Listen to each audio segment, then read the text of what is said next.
नमस्कार मित्रों, मेरे स्पिरिचुअल करने पर आप सभी लोगों का हार्दिक अभिनंदन मित्रों। आज मैं आप लोगों को नारद भक्ति सूत्र में 20वें सूत्र के बारे में बताने वाली हूँ, तो इसको ध्यान से सुनिए मित्रों। तो चलिए हम लोग शुरू करते हैं सूत्र नंबर 20 के बारे में। वास्तव में भक्ति इनमें से प्रत्येक प्रकार में सत्य रूप में ही वर्णित है। उपर्युक्त दी गई भक्ति की परिभाषाओं श्रील व्यासदेव, गर्ग मुनि, शांडिल्य एवं नारद मुनि द्वारा में विरोध नहीं है। मतलब ये जो मुनि हैं, शील व्यासदेव जी हैं, गर्ग मुनि हैं, शांडिल्य मुनि हैं एवं नारद मुनि, इनमें कोई विरोध नहीं है, ये बता रहे हैं। जबकि नारद ने हमें अपनी निजी परिभाषा दी है, तथापि यहाँ वे कहते हैं कि अन्य परिभाषाएं भी प्रामाणिक हैं। सभी आस्तिक धर्मों में कम से कम अंश रूप से उपस्थित भक्ति वास्तव में एक विश्वव्यापी सिद्धांत है। यथार्थ में अनेक धर्मों में हम भगवत प्रेम की ऐसी परिभाषा पा सकते हैं जो नारद मुनि और चैतन्य महाप्रभु के अनुयायियों द्वारा शिक्षित सिद्धांतों का विरोध नहीं करती। ये है, नारद ने श्रेष्ठतम भक्ति की परिभाषा दी है। नारद ने श्रेष्ठतम भक्ति की परिभाषा दी है, परंतु क्या ऐसी पूर्णावस्था संभव है? उत्तर है हाँ, ऐसी पूर्णावस्था संभव है। जब तक भक्तगण समय समय पर शुद्ध भक्ति का प्रकाशन न करे, तब तक आध्यात्मिक पद के उत्सुकों हेतु अनुकरणी अथवा यत्न करने योग्य कुछ न होगा, एवं वे परम भक्ति को एक काल्पनिक आदर्श मान बैठ सकते हैं। जैसा भगवान चैतन्य महाप्रभु कहते हैं, धर्म स्थापना हेतु साधुर व्यवहार। एक भक्त का व्यवहार धर्म के यथार्थ उद्देश्य की स्थापना हेतु होता है।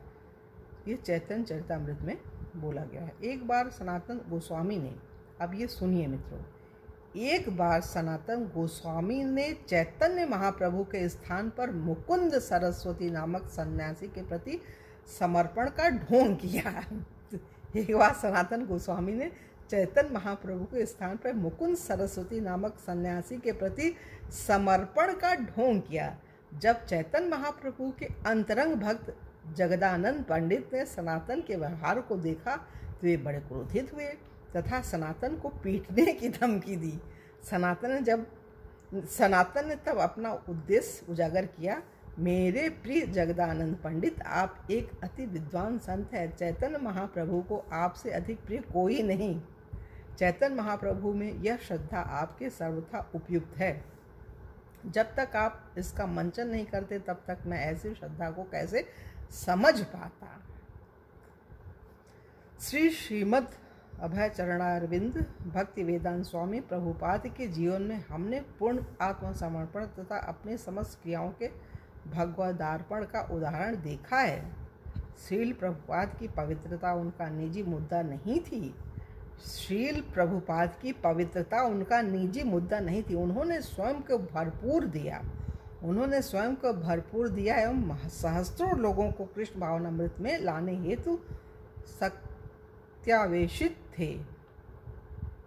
अतः शील भक्ति विनोद ठाकुर द्वारा प्रदत्त कसौटी पर वे पूर्णतः खरे उतरे कि एक वैष्णव का गुण यह देखकर बताया जा सकता है कि उसने कितने लोगों को वैष्णव बनाने में आश्वस्त किया है, वैष्णव बनने में आश्वस्त किया है।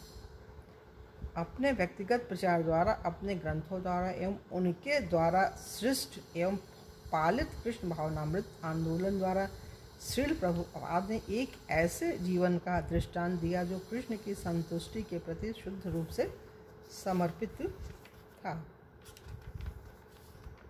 उनके कार्यों की शक्ति प्रवहमान धरोहर है एवं भक्ति योग के पथ को ग्रहण करने में रुचि रखने वाले किसी भी व्यक्ति हेतु सुलभ है। अतः भूत, वर्तमान एवं भविष्य में शुद्ध भक्ति के उदाहरण मिलने में हम आश्वस्त हैं। यहाँ नारद कहते हैं कि उनके द्वारा उद्धृत प्रत्येक प्रामाणिक आचार्य ने अपने निजी ढंग से भक्ति का वर्णन किया है। किंतु अगले सूत्र में नारद कहेंगे ब्रज की गोपियाँ भक्ति का दृष्टांत है। सूत्र 16 से 19 तक में दी गई भक्ति के संक्षिप्त परिभाषाओं के मध्य हम पाते हैं कि नारद की अपनी परिभाषा गोपियों पर सबसे उपयुक्त बैठती है। अपने सब कर्मों को भगवान के अर्पण करना तथा उनके विस्मरण में परम व्याकुल होना ही भक्ति है। ये बहुत बड़ी चीज़ है मित्रों, ये तो अद्भुत चीज़ है। अपने सब कर्मों को भगवान के अर्पण करना तथा उनके विस्मरण में परम व्याकुल होना ही भक्ति है।